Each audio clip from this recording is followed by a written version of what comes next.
जटाकटायुक्तमुण्डप्रान्तविस्तृतम् अपाङ्गक्रुद्धदर्शनोपहारचूर्णकुन्तलः प्रचण्डवेगकारणेन पिञ्जलः प्रतिग्रहः सक्रुद्धताण्डवस्वरूपधुक् विराजते हरिः अथेह व्यूहपार्ष्णि प्राग्वरूथिनी निषङ्गिन तथाञ्जनेय दक्षभूपसौरबालिनन्दना प्रचण्डदानवानलं समुद्रतुल्यनाशिका नमोऽस्तु ते सुरारिचक्रभक्षकाय मृत्यवे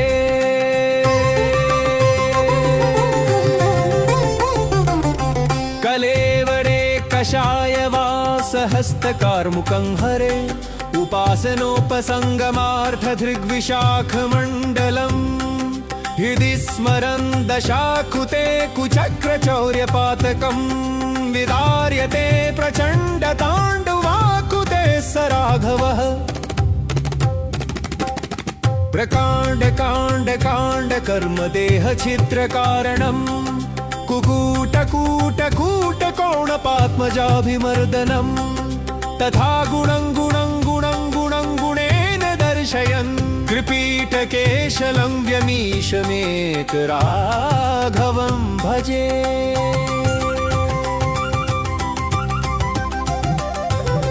सवानरान्वितः तथा प्लुतं शरीरं सृजा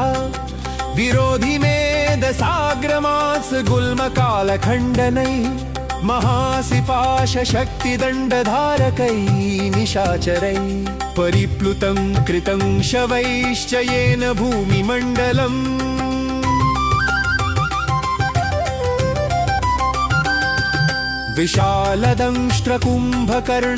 विशालदंष्ट्रकुम्भकर्णमेघरावकारकैः तथा हि रावणाद्यकम्पनातिकाय जित्वरैः सुरक्षितां मनोरमां सुवर्णलङ्कनागरी निजास्त्रसङ्कुलैरभेद्य कोट्टमर्दनं कृतः प्रबुद्धबुद्धयोगिभिः महर्षिसिद्धचारणैः विदेहजाप्रिय सदानुतोस्तुतो च स्वस्तिभिः पुलस्त्यनन्दनात्मजस्य मुण्डरुण्डछेदनम् सुरार्यूथभेदनं विलोकयामि साम्प्रतम्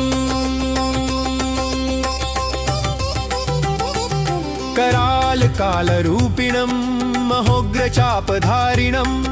कुमोहग्रस्तमर्कटाच्छभल्लत्राणकारणं विभीषणादिभिः सदाभिषेणनेऽभिचिन्तकं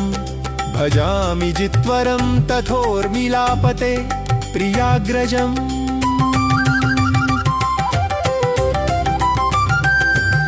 इतस्ततः मुहुर्मुहुः परिभ्रमन्ति कौन्तिकाः अनुप्लवप्रवाह प्रासिकाश्च वैजयन्तिका मृधे प्रभाकरस्य वंशकीर्तिनोपदानताम् अभिक्रमेण राघवस्य ताण्डवाकृते गता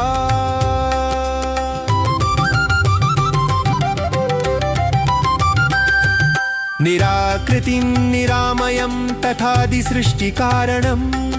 महोज्जवम् अजं विभुं पुराणपुरुषं हरिं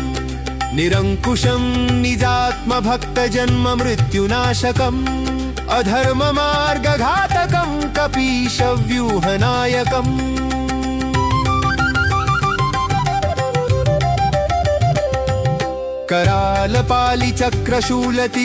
करालपालिचक्रशूलतीक्ष्णभिन्दिपालकैः कुठारसर्वलासिधेनुकेलिशल्यमुत्करैः सुपुष्करेण पुष्कराञ्च पुष्करास्त्रमारणैः सदा प्लुतं निशाचरैः सुपुष्करं च पुष्करम् प्रपन्नभक्तरक्षकं वसुन्धरात्मजा प्रियम् कपीशवृन्दसेवितं समस्तदूषणापहं सुरासुराभिवन्दितं निशाचरान्तकं विभुं जगत्प्रशस्तिकारणं भजेहरामीश्वरम्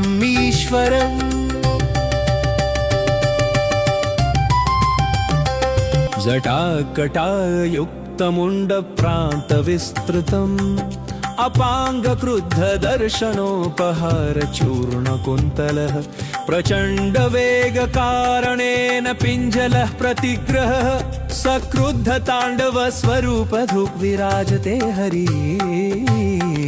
अथेह व्यूह पार्ष्णि प्राग्वरूथिनी निषङ्गिन तथाञ्जनेय दक्ष भूप सौरबालिनन्दना प्रचण्ड दानवानलं समुद्र तुल्य नाशिका नमोऽस्तु ते सुरारि चक्रभक्षकाय मृत्यवे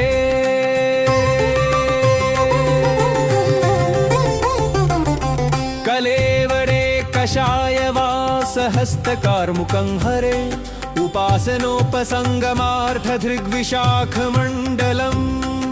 हृदि स्मरन् दशाकुते कुचक्रचौर्यपातकम् विदार्यते प्रचण्डताण्डवाकुते स राघवः प्रकाण्ड काण्ड काण्ड कर्म देह छिद्र कारणम्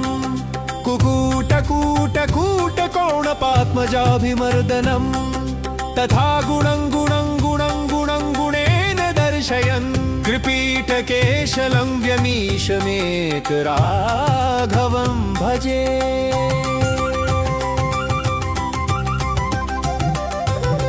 सवानरान्वितः तथा प्लुतं शरीरं सृजा विरोधि मेदसाग्रमास गुल्मकालखण्डनैः महासिपाश शक्तिदण्डधारकै निशाचरै परिप्लुतं कृतं शवैश्च येन भूमिमण्डलम्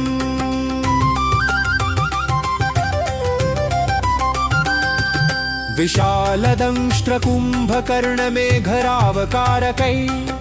तथा हि रावणाद्यकम्पनातिकाय जित्वरै सुरक्षितां मनोरमां सुवर्णलङ्कनागरी निजास्त्रसङ्कुलैरभेद्य कोट्टमर्दनं कृतः प्रबुद्ध बुद्ध योगिभिः महर्षि सिद्धचारणै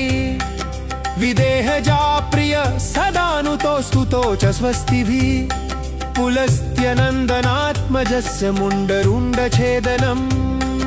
सुरार्यूथ भेदनं विलोकयामि साम्प्रतम् कराल कालरूपिणं महोग्रचापधारिणं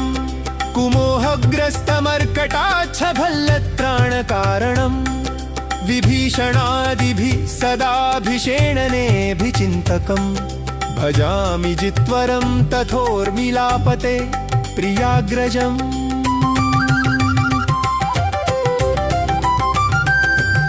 इतस्ततः मुहुर्मुहुः परिभ्रमन्ति कौन्तिकाः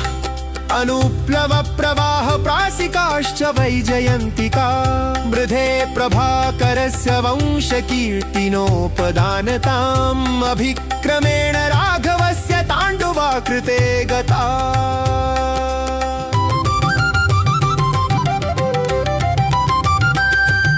निराकृतिं निरामयं तथादिसृष्टिकारणं महोज्जवम् अजं विभुं पुराणपुरुषं हरिं निरङ्कुशं निजात्मभक्तजन्म मृत्युनाशकम् अधर्ममार्गघातकं कपीशव्यूहनायकम्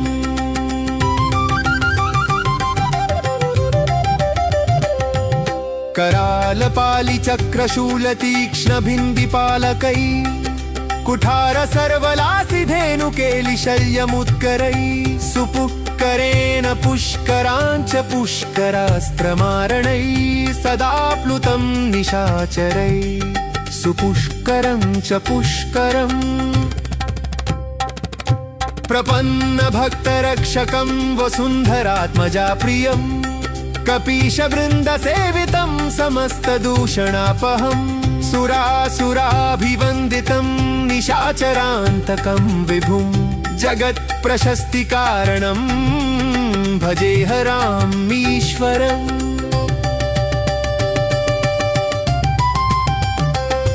जटाकटायुक्तमुण्डप्रान्तविस्तृतं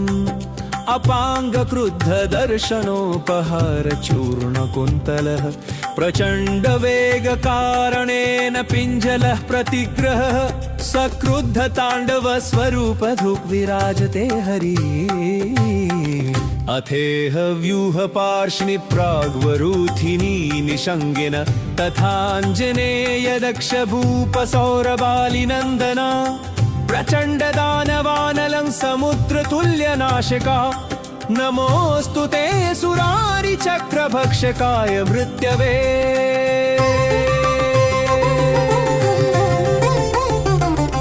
कलेवरे कषाय वासहस्तकार्मुकं हरे उपासनोपसङ्गमार्थधृग्विशाखमण्डलम् हृदि स्मरन् दशाकृते कुचक्रचौर्यपातकम्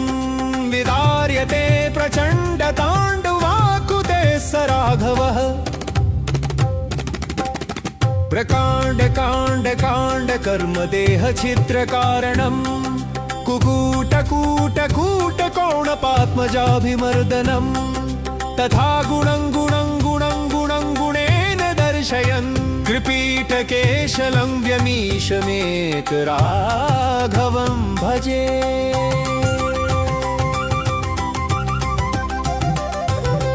सवानरान्वितः तथा प्लुतं शरीरं सृजा विरोधि मेदसाग्रमास गुल्मकालखण्डनैः महासिपाशशक्तिदण्डधारकैः निशाचरैः परिप्लुतं कृतं शवैश्च येन भूमिमण्डलम्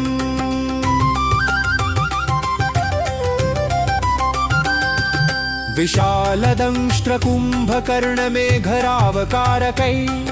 तथा हि रावणाद्यकम्पनातिकाय जित्वरैः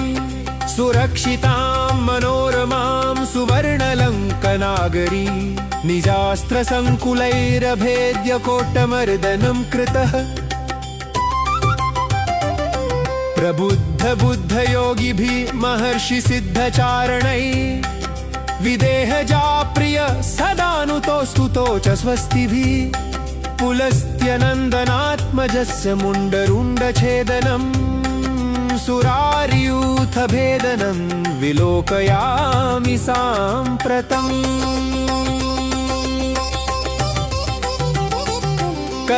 करालकालरूपिणं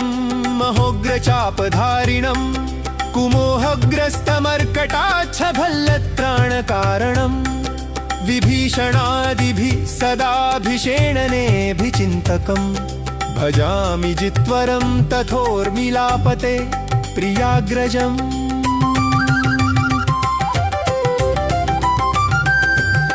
इतस्ततः मुहुर्मुहुः परिभ्रमन्ति कौन्तिकाः अनुप्लवप्रवाहप्रासिकाश्च वैजयन्तिका मृधे प्रभाकरस्य वंशकीर्तिनोपदानताम् अभिक्रमेण राघवस्य ताण्डवाकृते गता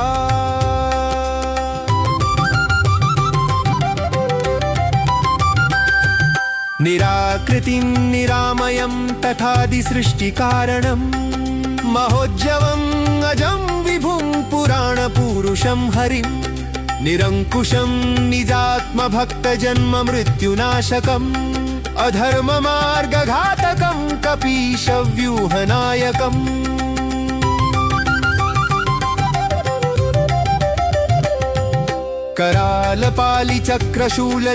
करालपालिचक्रशूलतीक्ष्णभिन्दिपालकै कुठार सर्वलासिधेनुकेलिशल्यमुत्करै सुपुष्करेण पुष्कराञ्च पुष्करास्त्रमारणै सदा प्लुतं निशाचरै सुपुष्करं च पुष्करम् प्रपन्नभक्तरक्षकं वसुन्धरात्मजा प्रियम् कपीशवृन्दसेवितं समस्तदूषणापहम् सुरासुराभिवन्दितं निशाचरान्तकं विभुं जगत्प्रशस्तिकारणं भजेहरामीश्वरम्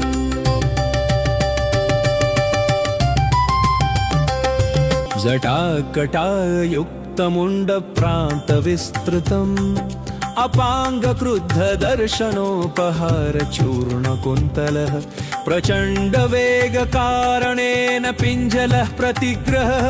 सक्रुद्धताण्डवस्वरूपधृक् विराजते हरिः अथेह व्यूहपार्ष्णि प्राग्वरूथिनी निषङ्गिन तथाञ्जनेय दक्षभूपसौरबालिनन्दना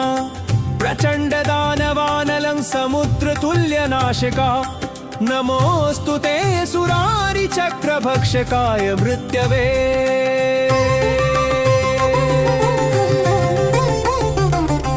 कलेवरे कषाय वासहस्तकार्मुकं हरे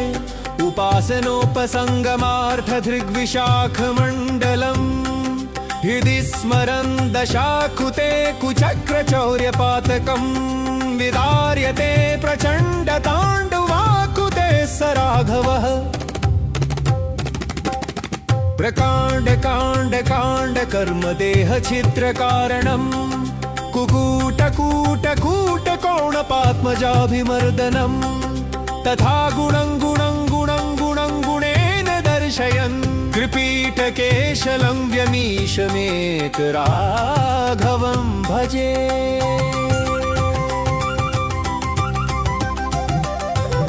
सवानरान्वितः तथा प्लुतं शरीरं सृजा विरोधि मेदसाग्रमात्स गुल्मकालखण्डनैः महासिपाशशक्तिदण्डधारकैः निशाचरैः परिप्लुतं कृतं शवैश्च येन भूमिमण्डलम्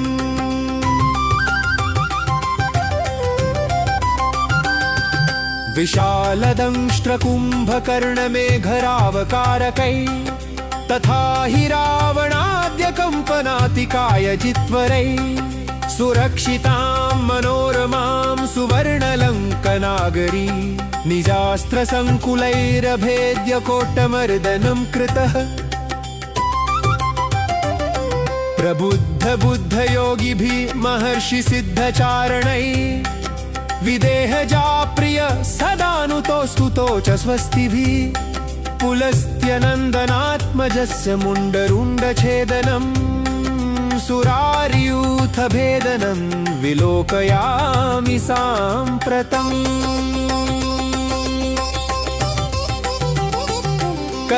करालकालरूपिणं महोग्रचापधारिणं कुमोहग्रस्तमर्कटाच्छभल्लत्राणकारणं विभीषणादिभिः सदाभिषेणनेऽभिचिन्तकं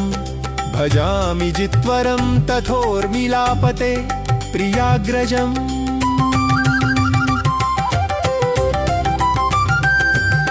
इतस्ततः मुहुर्मुहुः परिभ्रमन्ति कौन्तिकाः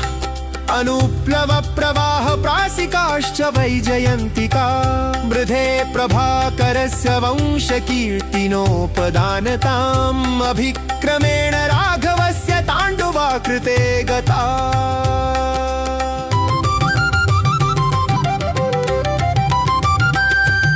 निराकृतिं निरामयं तथादिसृष्टिकारणं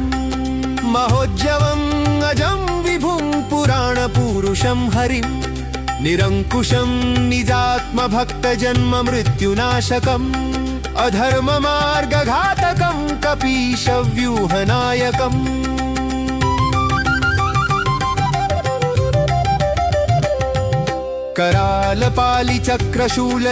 करालपालिचक्रशूलतीक्ष्णभिन्दिपालकै कुठार सर्वलासिधेनुकेलिशल्यमुत्करै सुपुष्करेण पुष्कराञ्च पुष्करास्त्रमारणै सदा प्लुतं निशाचरै सुपुष्करं च पुष्करम् प्रपन्नभक्तरक्षकं वसुन्धरात्मजा प्रियम् कपीशवृन्दसेवितं समस्तदूषणापहम् सुरासुराभिवन्दितं निशाचरान्तकं विभुं जगत्प्रशस्तिकारणं भजेहरामीश्वरम्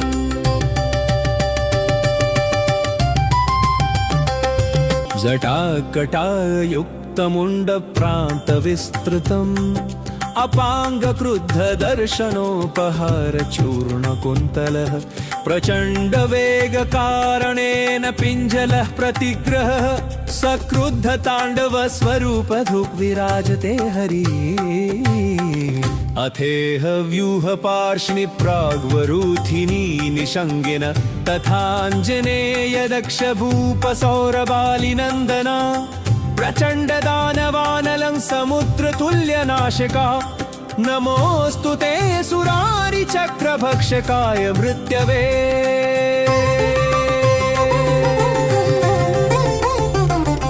कलेवरे कषायवासहस्तकार्मुकं हरे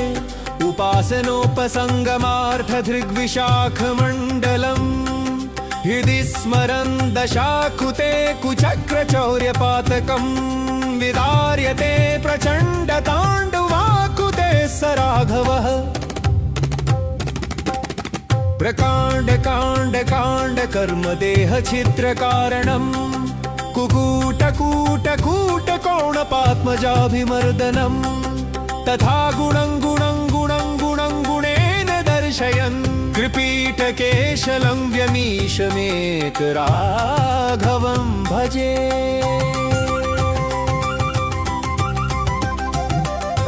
सवानरान्वितः तथा प्लुतं शरीरं सृजा विरोधि मेदसाग्रमास गुल्मकालखण्डनैः महासिपाशशक्तिदण्डधारकैः निशाचरैः परिप्लुतं कृतं शवैश्च येन भूमिमण्डलम्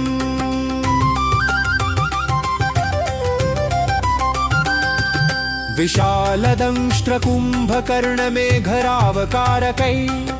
तथा हि रावणाद्यकम्पनातिकाय जित्वरैः सुरक्षितां मनोरमां सुवर्णलङ्कनागरी निजास्त्रसङ्कुलैरभेद्य कोट्टमर्दनं कृतः प्रबुद्धबुद्धयोगिभिः महर्षिसिद्धचारणैः विदेहजाप्रिय सदानुतोस्तुतो च स्वस्तिभिः पुलस्त्यनन्दनात्मजस्य मुण्डरुण्डछेदनम् सुरार्यूथभेदनं विलोकयामि साम्प्रतम्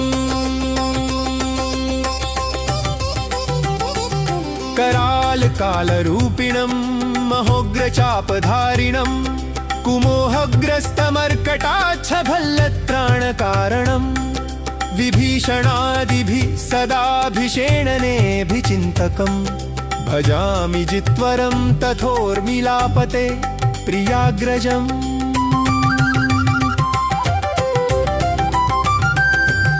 इतस्ततः मुहुर्मुहुः परिभ्रमन्ति कौन्तिकाः अनुप्लवप्रवाहप्रासिकाश्च वैजयन्तिका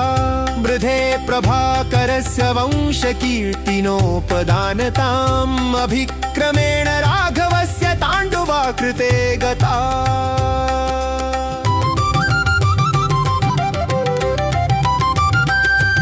निराकृतिं निरामयं तथादिसृष्टिकारणम् महोज्जवम् अजं विभुं पुराणपुरुषं हरिं निरङ्कुशं निजात्मभक्तजन्म मृत्युनाशकम् अधर्ममार्गघातकं कपीशव्यूहनायकम्